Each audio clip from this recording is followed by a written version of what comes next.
Is the Soviet Union one? I honestly, sir, I'm asking the questions. Is the Soviet Union one? Yes, sir. But I totally. This is the wrong type of questioning. I'll tell you what the wrong type of actually, thing sir, is. Sir, it's my Holocaust time. Museum Reclaiming my time, sir. Oh, here we Will you go. stand with the kids who you're supposed to protect? Oh, yeah. Or will you side with the killers bringing terror to our streets? Oh, so scared Mr. of your Lyons, ultimatum. Will you resign from ICE? No, sir, I won't. No. Why not?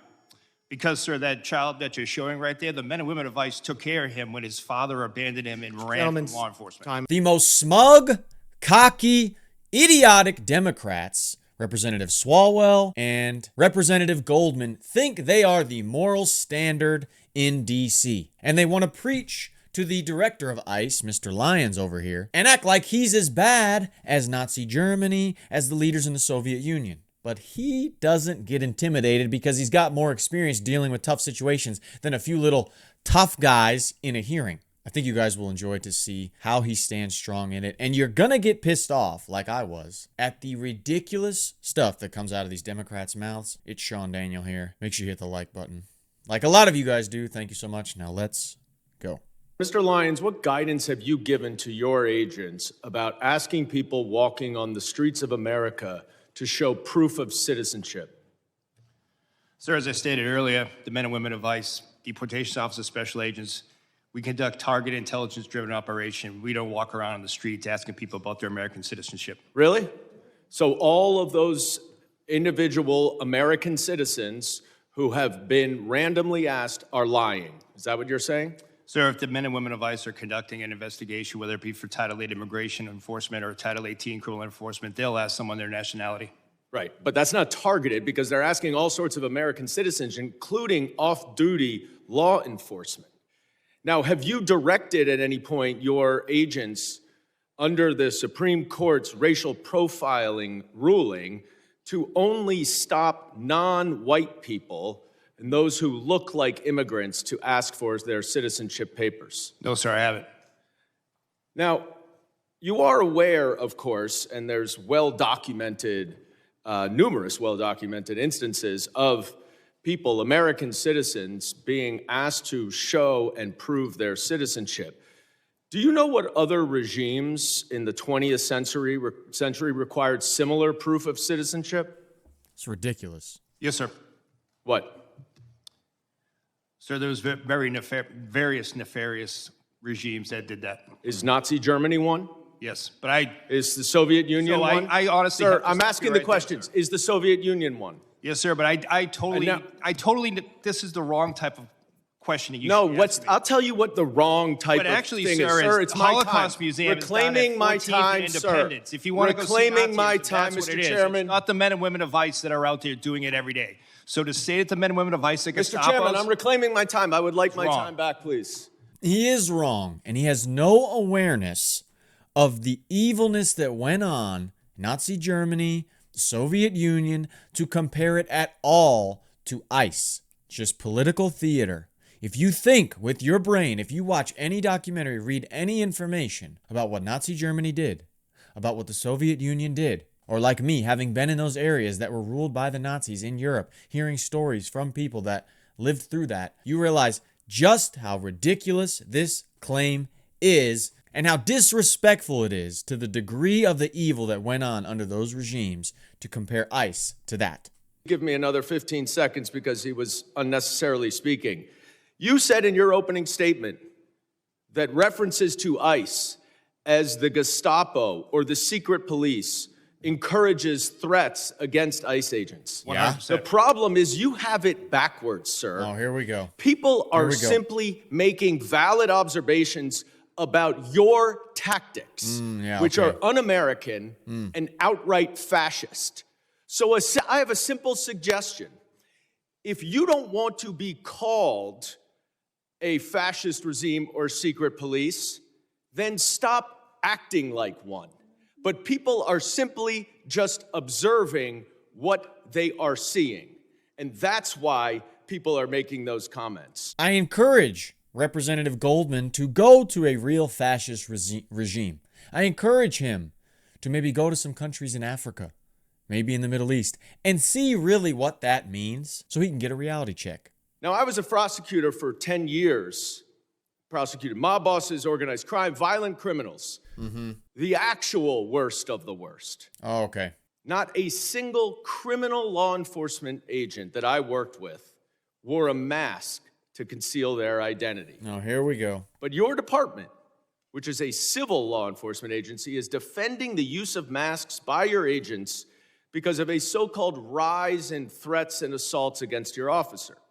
Now, you said in your opening testimony that assaults against ICE officers are up by more than 1,400%, which is now even more than the 1,300% that your gaslighting spokesperson, Tricia from Ohio, has recently been citing. But here's the problem. There are two separate, very detailed, very thorough investigative reports based on your own data that both conclude that assaults against ICE officers are up about 25%, which is far less, of course, than you assert, and far less than you would expect from an agency that has more than doubled its hiring and has an even greater increase in arrests. Now, why is that a problem, Mr. Lyons? It's a problem because the explanation that your agents are wearing masks because of fear of assaults or doxing is outright bogus. You and your untrained, unqualified, unvetted, unidentified agents are intentionally terrorizing our cities and communities all over this country to avoid accountability for their excessive force and their lawless actions. See how wicked and direct this guy's attacks are? Accusations that really don't have a basis, because we have plenty of examples where these ICE agents are getting doxxed, where we have protesters showing up to their hotels where they're stationed and trying to really intimidate the hell out of them. And it's disrespectful to all of ICE to act like there's no reasoning behind anything. It's just lawlessness. They're doing whatever the hell they want. And this guy, this ICE director, has to sit there and take that and try to respond. And then when he responds, he gets cut off. It's such slaps in the face to the ICE director and all the ICE agents that are working. And it shows you how Representative Goldman here, just like the other guy we're going to watch, they don't have any respect for any of these agents that go into these dangerous situations over and over and over again and have to make all these judgment calls with all this pressure on them. This is why you're wearing masks. So no one can hold you accountable. And you know that the FBI is not going to, because notwithstanding all of the investigations all of you say are going on, the Department of Justice and the FBI has stated they are not investigating those two murders. This is not the America that I know and love. This is not the America my immigrants came to. And it's long past time that you rein in your out-of-control agency and start following the law and the Constitution. And I yield back. Gentleman's time has expired. You know the type of America that Representative Goldman loves and envisions and remembers? The one where tons and tons of illegals were able to come in and now he can have forever votes. That's the one. Now let's get to Eric Swalwell, probably the biggest POS on this panel in this hearing. Let's see how our ICE director does going up against his you-know-what BS. Come on, Swalwell. A couple nights ago, I met with a woman who works as a cashier at a grocery store, and I told her I was coming to see you, Mr. Lyons, and she said, will you ask him, and she didn't want to give her name. She was terrified to give her name. But she said, when I get off my shift around midnight and I walk through the parking lot to my car, she said, if somebody rolls up in an unidentified van and gets out wearing all black and their face is covered and they don't have any identification and they ask me to get into the van, how do I know who they are? How does she know, Mr. Lyons? How does she know if they're an ICE agent or bad guys?